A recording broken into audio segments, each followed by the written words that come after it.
Hello to all my viewers and colleagues. Today what we're going to be looking at is presentations and collaborations. Collaboration seems to be one of those situations that we all struggle with from time to time.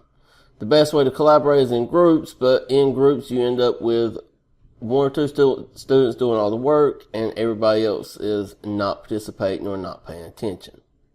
So what I have for you today is an application called Google Slides. Google Slides is a presentation software very, very similar to Microsoft PowerPoint, but it does have a unique quality to it that I'm going to show you. So let's go ahead and get into this. So navigate to slides.google.com. And if you're not logged into your Google account, it will prompt you to log into your Google account. I'm already logged in, so all we're going to simply do is click blank presentation.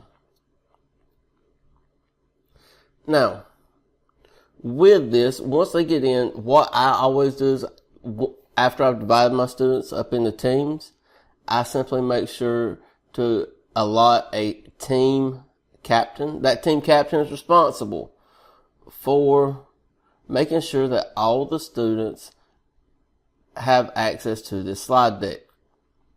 Now, this is the unique function that we're talking about.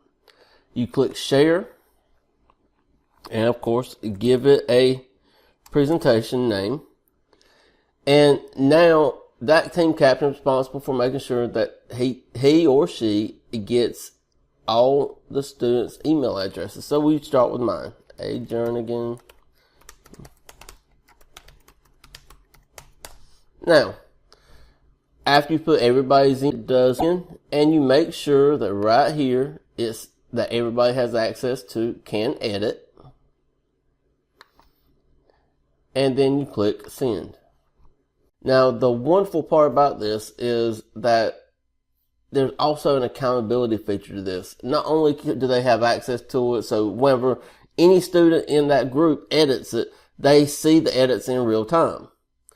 But the accountability aspect of this is that once you have access to it, once they finish it and they share it with you, you have access to it, and you can actually go to File, Version History, go to See Version History, and over here on the right hand side, it will list everybody who has edited, what they edited, and what changes they made, with their name and a timestamp of when they did it. So, for example, I have a completed one here. This is one that a previous student has completed. And again, you go File, Version History, See Version History, and you can see you have a drop-down menu here, and it shows everything that the student did, timestamped with when they did it and their name. So, this is something that you could possibly use. What I usually do is whenever I'm developing my rubric for this project, one section of the rubric is based on participation. And that rubric, in order to get full credit, it will state that students have to make X number of edits to their slide deck.